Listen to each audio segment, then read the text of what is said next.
जय श्री कृष्ण, राधे राधे। आज कुछ लक्षण आपको ऐसे बताऊंगा जिनसे कि हमारे जीवन के अंदर अशांति होती है, ग्रह दोष लग जाते हैं, अनेकों प्रकार की चिंताएं घर के अंदर आ जाती हैं। प्रथम यही कहना उन नारियों से है मेरा कि जो नारी गृहस्थ में रह करके संचित कर्म नहीं कर पाती हैं, सुबह लेट उठती हैं, अन्नपूर्णा के अंदर बिना नहाए धोए जाती हैं, अन्नपूर्णा में भोजन बनाते समय खुद भी खाती रहती हैं, तो ये दोषपूर्ण बातें हैं। देवियों से मेरा सभी से अनुरोध है, सभी नारियों से मेरा अनुरोध है कि सर्वप्रथम जो नारियों का कर्तव्य बनता है गृहस्थ धर्म के अंदर, अपने घर परिवार का शुद्धि करना, शुद्धि करने के बाद अपना शुद्धि करना, फिर अन्नपूर्णा में आना, प्रथम भोजन जो भी बने उसमें से गौ के लिए निकालना। दूसरा कि ठाकुर जी के लिए भोग देना। तीसरा कि उस भोजन में अगर प्रथम किसी को खिलाएं तो अपने परिवार में अगर कोई बाल गोपाल है तो सर्वप्रथम उसको खिलाएं, अन्यथा किसी बुजुर्ग मूर्ति को खिलाएं। दूसरा नारियों से अनुरोध है मेरा कि आजकल जैसा कि मैं देख रहा हूं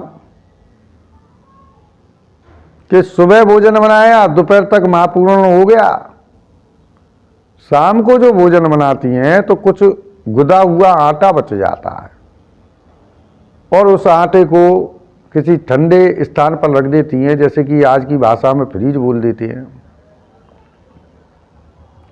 तो उन स्त्रियों को ये ज्ञान नहीं है कि जब आदमी का शरीर पूरा होता है तो ऐसा ही पिंड बना करके उस शरीर के साथ रख दिया जाता है। तो रात्रि का रखा हुआ पिंड अनेकों यादि और व्याधियों को घर में ले आता है, जिससे कि हमारे घर की शांति भंग हो जाती है। तीसरा कि घर परिवार के सभी सदस्यों को यही अपना कोशिश करना चाहिए, यही अपना नियम बनाना चाहिए कि सुबह ब्रह्म मुहूर्त में जगें, स्नान ध्यान आदि बनाएं और अपने इष्ट देवता की, वो कहते हैं आदि में आदि घड़ी आदि में पुण्यात, और तुलसी साधु संगत की कोट हरऊ अपराध। चाहे आप साधु संगत तो हर जीव कर ही लेता है, गुरु संगत भी अधिकतर हर जीव कर ही लेते हैं। अगर वो संगत में नहीं रह पा रहा है तो कम से कम चाहे एक सेकंड भी अंतरात्माओं से उस प्रभु का नाम लेता है और अपने कर्म को निकल जाता है, तो ये सबसे बड़ी ईश्वर की कृपा होने वाली है, ये आप सोच भी नहीं सकते। चौथा, प्रेयर टू गॉड। दिन भर ना मालूम हम किस किस कार्य को करके संसार में झूठ बोल करके अपने गृहस्थ धर्म के पालन के लिए सब काम करते हैं। तो उन व्यक्तियों से मेरा अनुरोध है कि शाम को जब सो तो अपने इष्ट देवता का 11 बार नाम ले करके, उनके मंत्र का 11 बार उच्चारण करके और उनसे ये प्रार्थना किया करो कि हे प्रभु, जो भी कुछ मुझसे आज अच्छा बुरा झूठ साच जो भी कुछ मैंने किया है, मेरा दिन बहुत अच्छा गया, लेकिन मेरे सभी अपराधों को आप क्षमा करना। ये प्रार्थना हर जीव को अपने परमात्मा से करनी चाहिए। और जो जीव ये सारे कामों को करते हैं उनको आने वाले समय में बहुत बड़ा लाभ मिलेगा। पांचवा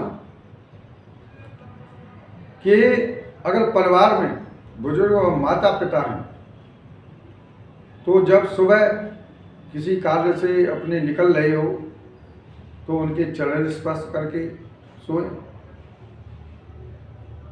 वो कभी भी भूखे सो रहे हैं कि प्यासे सो रहे हैं कि उनके शरीर में कोई तकलीफ है, शाम को आकर के एक बार जरूर उनसे पूछें, क्योंकि बुजुर्गों की जो आत्माओं का आशीर्वाद है ना, वो भक्तों के हमेशा काम में आता है।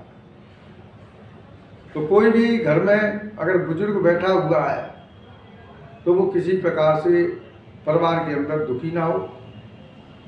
ये भक्त और उसकी अर्धांगिनी का कर्तव्य होता है कि इन सब बातों को ध्यान में रखना।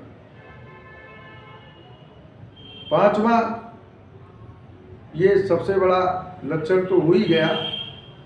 छठवां कि आप अपने धर्म रूपी गेट को, यानी अपने मेन गेट को प्रतिदिन जल से शुद्ध करें। रिद्धि सिद्धि के साथी आकार है, जिन्हें हम स्वास्तिक कह देते हैं, और अपने धर्म रूपी गेट पर शाम को एक दीपक अवश्य जलाए, क्योंकि मां लक्ष्मी की इससे कृपा बनी रहती है। सातवां कि कभी भी कोई भी अतिथि हमारे धर्म रूपी गेट पर आए, क्योंकि नारायण के नाम को निश्चय करके जान, ना जाने किस रूप में मिल जाए नारायण। घर में किसी जेंट्स के ना होने पर, किसी आदमी के ना होने पर, किसी भक्तजन के ना होने पर उस गृहस्थ की धर्म की रक्षा करने वाली स्त्री होती है। उस स्त्री का ये कर्तव्य है कि बेशक वो अकेली है गेट ना खोले, लेकिन आए हुए अतिथि का विषय को जाने। अगर जान जाए और उसकी आत्माओं में विश्वास हो जाए तो गेट खोल करके उसकी जो इच्छा है उसको पूर्ण करने की कोशिश करे। भूखा है तो उसे खाना खिलाए, प्यासा है तो पानी पिलाए, दिशाहीन हो गया है तो दिशा बताए। ये हमारी देवियों का, देश की देवियों का कर्तव्य होता है। क्योंकि हमने ये भी देखा है कि भई आपके यहाँ गए थे, लेकिन आपके बच्चों ने हमको विमुख भेज दिया, क्योंकि वो परिचय वाला था और बिना देखे ही मना कर दिया। तो ऐसा नहीं होना चाहिए, क्योंकि अतिथि के विमुख जाने के दोष लग जाते हैं। आठवां कि बच्चे को संस्कार देना मां का कर्तव्य बनता है। बच्चों में लड़ाई झगड़ा होना अनिष्टता के लक्षण होते हैं।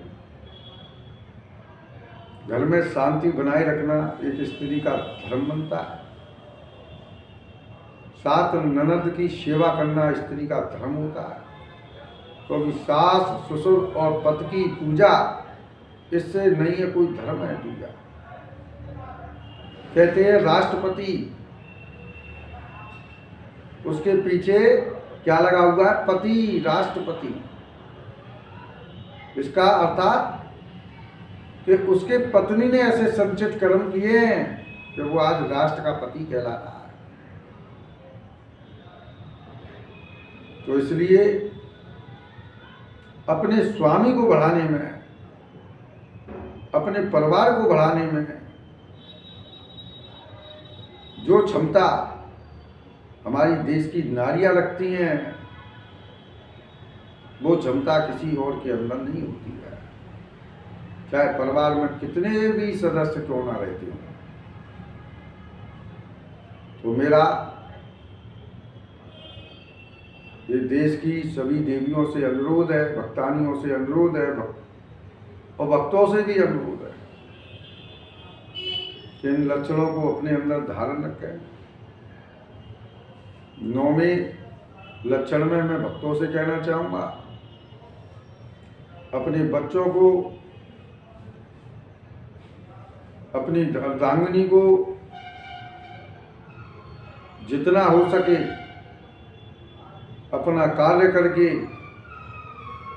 उन्हें सुख पहुंचाने में, उनकी आवश्यकताओं की पूर्ति करने में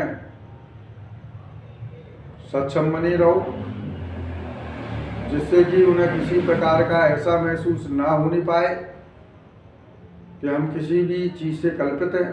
कोशिश यही करो। बाकी अगर हमारी घर की लक्ष्मी शुभ कर्म कर रही हैं और जो बचाए गए लक्षण हैं उनका पालन कर रही हैं, तो सारी यादा व्याधा अवश्य नष्ट हो जाएगी। अंतिम और 10वां मेरा उन बुजुर्गों से अनुरोध है कि जिन परिवार के अंदर बुजुर्ग होते हैं, कहते हैं कि बुजुर्ग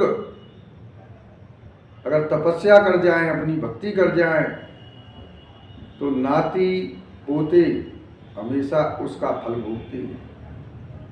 बुजुर्ग अच्छा कर जाते हैं तो बाल गोपाल अच्छा भोगते हैं। बुजुर्गों के कर्म बुरे हो जाते हैं तो बाल गोपालों को वो कष्ट भोगना पड़ जाता है।